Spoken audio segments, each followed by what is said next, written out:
নমস্কার এভরিওয়ান, সবাই ওয়েলকাম করছি নতুন একটি রেসিপি দেখার জন্য। আশা করি আপনারা সবাই ভালো আছেন এবং সুস্থ আছেন। আজকে আমি চাল ডাল দিয়ে মুখরোচক একটা নাস্তা রেসিপি নিয়ে আসলাম, অথবা চানাচুরও বলতে পারেন।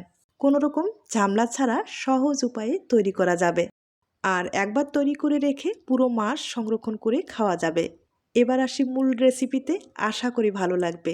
চাল ডাল প্রায় এখানে 200 গ্রাম করে ব্যবহার করব, তবে চাল ডালটা সমান পরিমাণে ব্যবহার করতে হবে। এখানে আমি ছোলার ডালটাই ব্যবহার করব। আপনারা কিন্তু যে কোনো ডাল ব্যবহার করতে পারেন, শুধু মাসকলার ডালটা বাদ দিতে হবে। আপনারা যে কোনো ডাল ব্যবহার করতে পারেন। এবার ডালগুলো ব্লেন্ডারে খুব ভালোভাবে গুঁড়ো করে নেব। আপনারা কিন্তু এখানে 3-4 প্রকারের ডাল দিয়ে গুঁড়ো করে নিতে পারেন। গুঁড়ো করার পরে এবার কিন্তু খুব ভালোভাবে চেলে নিতে হবে, আর চেলে নেওয়ার পরে এগুলো ব্যবহার করতে হবে। এই মুখরোচক নাস্তাটা তৈরি করতে কোনো রকম ঝামেলা করতে হবে না। হাতের কাছে চাল ডাল থাকলেই কিন্তু চলবে। তাছাড়া চাল ডালটা হাতের কাছে সবসময় থাকে। আপনারা চাইলে সহজ পদ্ধতিতে তৈরি করে নিতে পারেন।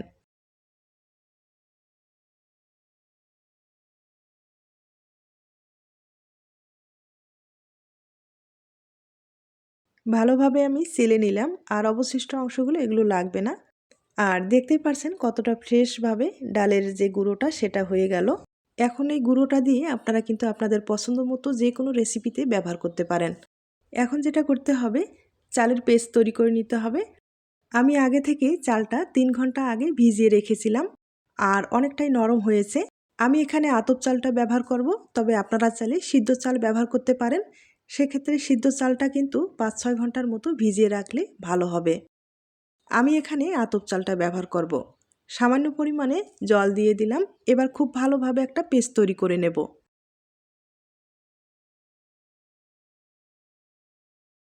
চালের পেস্টটা আমি তৈরি করে নিলাম। এবার একটা পাত্রে ঢেলে নিব। তবে চেলে নেওয়ার কোনো দরকার নেই, ভালোভাবে পেস্টটা তৈরি করলেই হয়ে যাবে।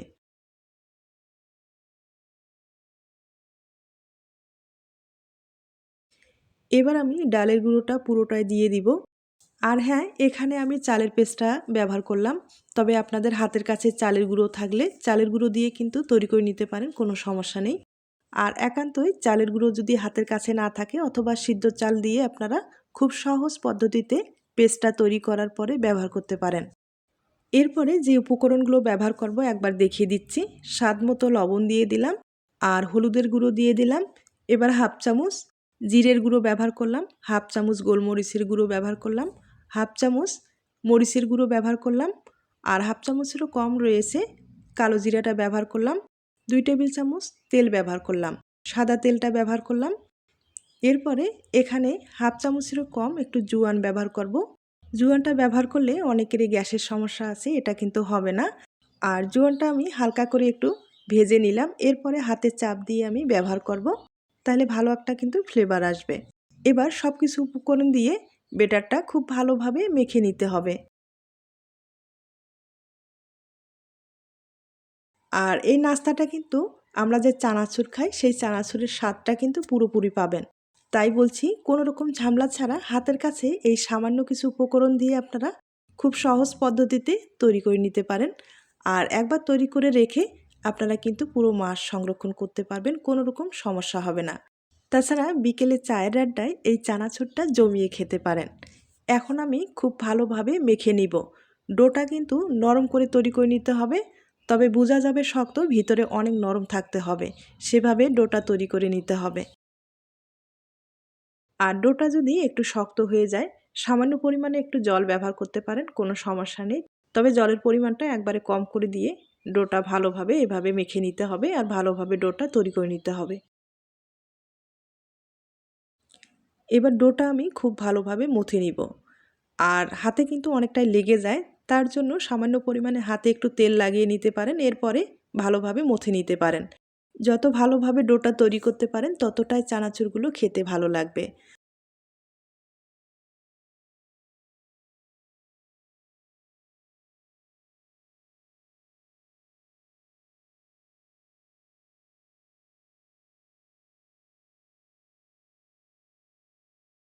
ডোটা কিন্তু খুব ভালোভাবে মথে নিলাম, দেখতেই পারছেন কতটা সুন্দর হয়েছে। ভিতরে কিন্তু অনেক নরম, আর উপরটা মনে হচ্ছে শক্ত হয়েছে, তবে ভিতরে অনেকটা নরম রয়েছে। এখন আমি এই ডোটা দিয়ে চানাচুরগুলো তৈরি করে নেব। তার জন্য একটা প্লাস্টিকের ব্যাগ লাগবে, অথবা আপনাদের হাতের কাছে পাইপিং ব্যাগ থাকলেও চলবে। আর একটা নজল ব্যবহার করব। আর এই নজলের সাহায্যে আমি কিন্তু ডিজাইনটা তৈরি করে নেব। এখন লবণের প্যাকেটটা আমি এক সাইডে সামান্য পরিমাণে কেটে নিব। এরপরে নজলটা ঢুকিয়ে চানাচুরগুলো তৈরি করে নেব। আর আপনাদের হাতের কাছে নজল না থাকলে কোনো সমস্যা নেই, শুধু মোটা একটা প্লাস্টিকের ব্যাগ দিয়ে সহজেই কিন্তু তৈরি করে নিতে পারেন।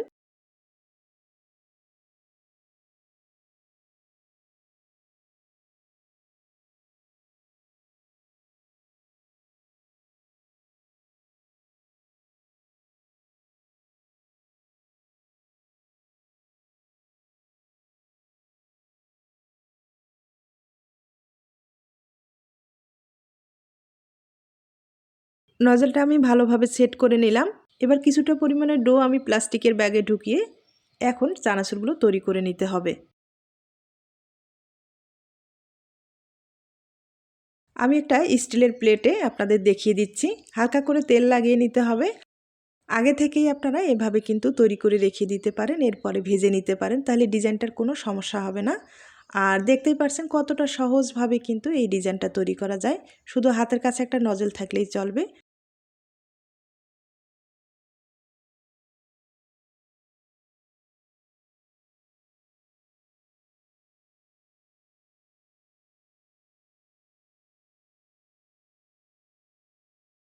আর প্লাস্টিকে একবারে কিন্তু অনেকগুলো ডো ঢুকা যাবে না, একবারে ঢুকালে ডিজাইনটা তৈরি করতে গেলে সমস্যা হয়ে যাবে।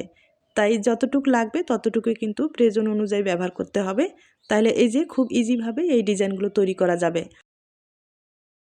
আমি এভাবে পেঁচিয়ে পেঁচিয়ে জিলাপির মতো করে তৈরি করে নেব। আর আপনারা চাইলে লম্বালম্বি করেও তৈরি করে নিতে পারেন, অথবা ছোট ছোট করেও তৈরি করে নিতে পারেন। আর এগুলো ভেজে নেওয়ার পরে ভেঙে নিতে পারেন, ভেঙে নেওয়ার পরে যে কোনো বক্সে ভরে পুরো মাস সংরক্ষণ করে খেতে পারেন।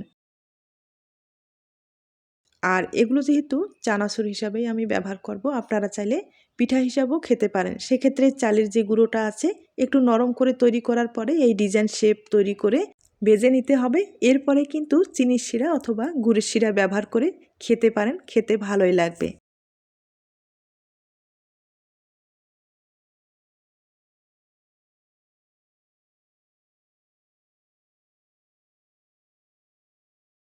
আমি আপনাদের 4টা তৈরি করে দেখিয়ে দিলাম। এগুলো কিন্তু আলতোভাবে তেলে ছেড়ে দিতে হবে। আর একটা পদ্ধতিতে আপনাদের দেখিয়ে দিচ্ছি। কড়াইতে যদি সরাসরি ব্যবহার করেন সেক্ষেত্রে ডিজাইনটা কিন্তু একটু এলোমেলো হতে পারে। আর এলোমেলো না হওয়ার জন্য আপনারা কিন্তু ছোট্ট একটা প্লেট অথবা একটা রান্নার চামচের সাহায্যে আপনারা কিন্তু আগে থেকেই এই ডিজাইনটা তৈরি করার পরে তেলে ছেড়ে দিতে পারেন। তাহলে কোনো রকম সমস্যা হবে না, ডিজাইনটাও খুব ভালো থাকবে। আপনাদের আমি 2টা পদ্ধতিতে দেখিয়ে দিলাম। আপনাদের যেভাবে পছন্দ হয় সেভাবে কিন্তু ভেজে নিতে পারেন, অথবা তেলে সরাসরিভাবে তৈরি করে নিতে পারেন। আর এই চানাচুরগুলো যেহেতু মোটা, তার জন্য হালকা আঁচে একটু সময় নিয়ে ভেজে নিতে হবে। এখানে বেশি তাড়াহুড়া করা যাবে না, ভিতরে কিন্তু কাঁচাই থেকে যেতে পারে। আর হালকা আঁচে একটু সময় নিয়ে মুচমুচে করে ভাজলে খেতেও ভালো লাগবে আর দীর্ঘদিন পর্যন্ত সংরক্ষণ করে খাওয়া যাবে।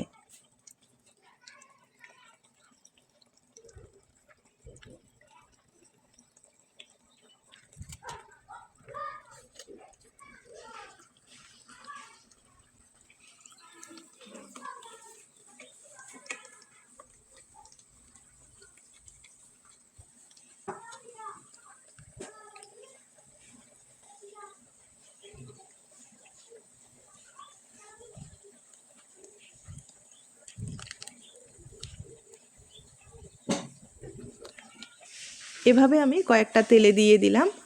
আর এগুলো কিন্তু হালকা আছে, আমি আবারও বলছি, ভেজে নিতে হবে। হালকা আছে যদি ভেজে নেওয়া যায় ভিতরটা সহ মুচমুচে হবে, খেতে ভালো লাগবে। আমি উল্টে পাল্টে একবারে মুচমুচে করে ভেজে নিব, এরপরে আপনাদের পরিবেশন করে দেখিয়ে দিচ্ছি।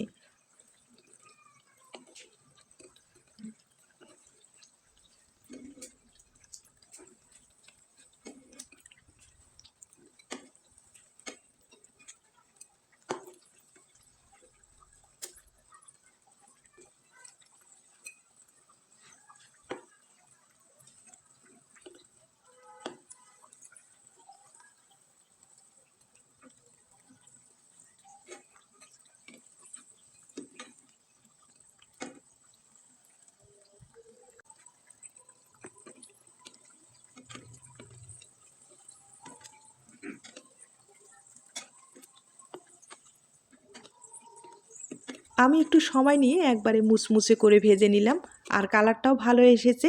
এরকম মুচমুচে হলে খেতে কিন্তু দুর্দান্ত লাগবে। এখন এগুলো তুলে নিতে হবে, এরপরে পরিবেশন করে দেখিয়ে দিচ্ছি। তার আগে ছোট্ট একটা রিকোয়েস্ট থাকবে, এই সহজ সরল রেসিপিটি আপনাদের কাছে যদি ভালো লেগে থাকে বা আপনার কোনো উপকারে আসতে পারে তাহলে কিন্তু একটা লাইক দিতে পারেন। আমি একইভাবে সবগুলো ভেজে নিব। এখন আপনাদের ভেঙে দেখিয়ে দিচ্ছি।